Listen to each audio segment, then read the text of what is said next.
Tu sais ce que ça fait de voir un guerrier pleurer? Un joueur qui a tout donné, chaque match, chaque entraînement, chaque minute sur le terrain, s'effondrer en larmes devant des caméras? Aujourd'hui, ça s'est passé au Santiago Bernabéu. Et ce que personne ne t'a encore dit, c'est la vraie raison derrière tout ça. Reste avec moi jusqu'à la fin, parce que ce que je vais te révéler va te mettre hors de toi. Federico Valverde a pleuré. Le deuxième capitaine du Real Madrid. Celui qui mouillait le maillot plus que n'importe qui. Celui qui écrivait sur Instagram qu'il arrivait en fin de saison en se brisant l'âme pour ce club. Il a pleuré dans une salle du Bernabéu, devant 4 journalistes, et le club a tout fait pour que personne ne le sache. Mais nous, on te le dit. C'est ça Actu Foot 24, la vérité, sans filtre, sans langue de bois. Si t'es pas encore abonné, c'est le moment, parce que ce genre d'infos, tu vas pas la trouver ailleurs. Voilà ce qui s'est passé.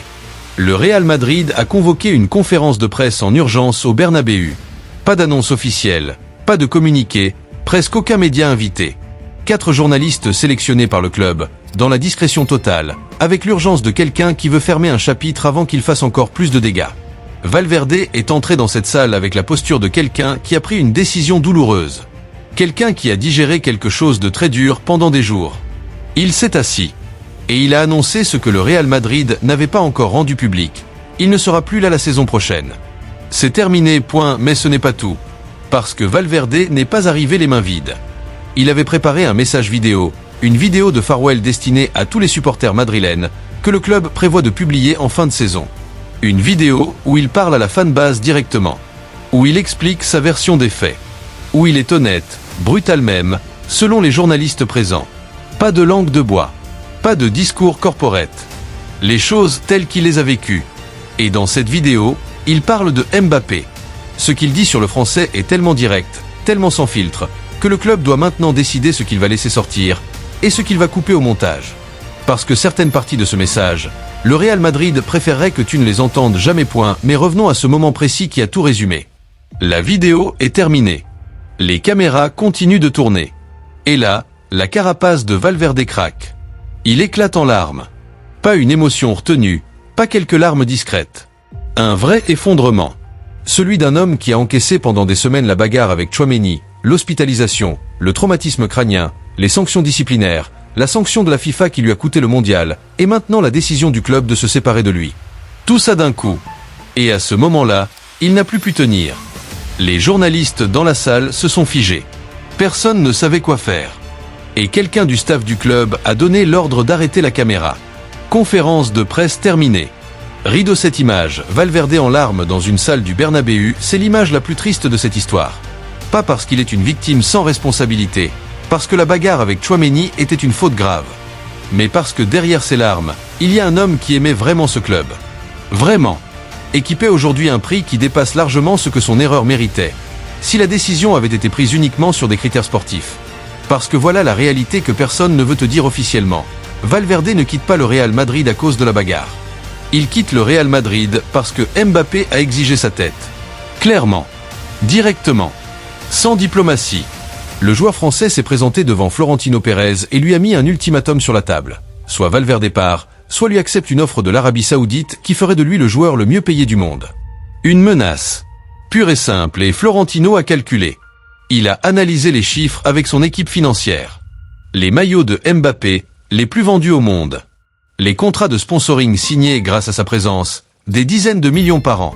L'impact médiatique sur les marchés asiatiques et américains. Et il a conclu que le coût d'affronter Mbappé aujourd'hui dépassait le coût de sacrifier Valverde. Résultat, le deuxième capitaine du club prend la porte, en larmes, devant 4 journalistes, sans la despedida qu'il méritait. Il y a quelque chose qui rend tout ça encore plus glaçant. Tchouaméni, lui, reste. Tchouaméni, qui selon AS a porté le coup qui a envoyé Valverde à l'hôpital, va continuer à jouer sous le maillot blanc. Pourquoi? Parce que Tchouaméni est l'ami de Mbappé. Et Mbappé n'a pas demandé sa tête. C'est aussi simple et aussi révoltant que c'est à point. Et si t'as un peu de mémoire, tu te souviens de ce qu'on vous a raconté en exclusivité sur cette chaîne il y a quelques semaines. Les mots de Xavi Alonso quand il a été licencié. Des mots qui, sur le moment, semblaient être ceux d'un homme amer d'avoir perdu son poste. Aujourd'hui, Valverde a dit exactement la même chose. Mbappé est responsable de tout ce qui s'est passé au Real Madrid cette saison. Si personne ne l'arrête, il va détruire le club. Tant qu'il sera là, aucun projet ne pourra fonctionner, parce qu'il le rend impossible de l'intérieur. Un entraîneur et un joueur. Des rôles différents. Des perspectives différentes. Et exactement les mêmes mots. Ce n'est pas une coïncidence. C'est une confirmation. Et là tu te dis peut-être que c'est exagéré. Que Mbappé marque des buts, qu'il joue, qu'il est là sur le terrain. Mais écoute bien, Vinicius l'a dit avec sa phrase dévastatrice. Luis Diaz a pleuré à Munich après l'élimination. Pratiquement toutes les personnes qui ont été proches de Mbappé ces 2 dernières années arrivent à la même conclusion. Il est le problème. Et le coût de le garder dépasse largement ses buts et ses ventes de maillots. Florentino ne veut toujours pas l'admettre publiquement. Et cette indécision lui a coûté cette semaine le 2e capitaine du club. Pour Valverde, l'histoire ne s'arrête pas là.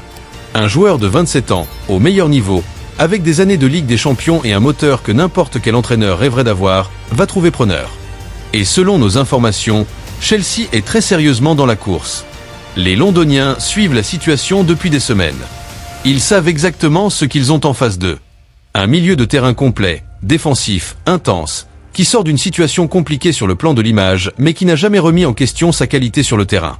Chelsea a les moyens, l'ambition et l'urgence de recruter un profil comme Valverde. Et pour lui, c'est peut-être exactement ce dont il a besoin. Recommencer ailleurs, dans un grand club, loin du bruit du Bernabéu, et prouver que le joueur qu'il était est toujours là. Ce que les Madrilènes doivent retenir de tout ça, c'est pas uniquement la douleur de perdre Valverde. C'est ce que sa sortie dit sur l'état réel du club. Mbappé a encore plus de pouvoir qu'il ne devrait en avoir. Florentino cède toujours, pour des raisons économiques qui se comprennent, mais qui coûtent énorme en termes de crédibilité et de valeur. Et l'été qui arrive va poser une question fondamentale. Mourinho va débarquer sur le banc du Real Madrid. Et sa première vraie épreuve ne sera ni tactique ni sportive. Ce sera ça. Est-ce que le club va lui donner l'autorité réelle pour gérer le vestiaire ? Ou est-ce que Mbappé va continuer à dicter ses conditions comme il a fait avec Xavi Alonso, avec Arbeloa, et maintenant directement avec Florentino ? Si Mourinho a cette autorité, le projet peut fonctionner. Sinon, peu importe le nom sur le tableau tactique, le résultat sera le même. Cette semaine, on a eu la réponse la plus récente à cette question. Valverde en larmes dans une salle du Bernabéu. Mbappé tranquillement attablé en France. Le problème est parfaitement identifié. La solution est simple à énoncer et très difficile à exécuter. Abonne-toi à ActuFoot 24 maintenant. Parce que cet été au Real Madrid va être explosif. Et on va être là à chaque étape. Valverde, Mbappé, Mourinho, les transferts, les coulisses. Tout. Active la cloche pour ne rien rater. Partage cette vidéo avec tous les Madrilènes que tu connais. Et dis-moi en commentaire. Tu penses que Mourinho va avoir le courage de s'imposer face à Mbappé ? On se retrouve très vite.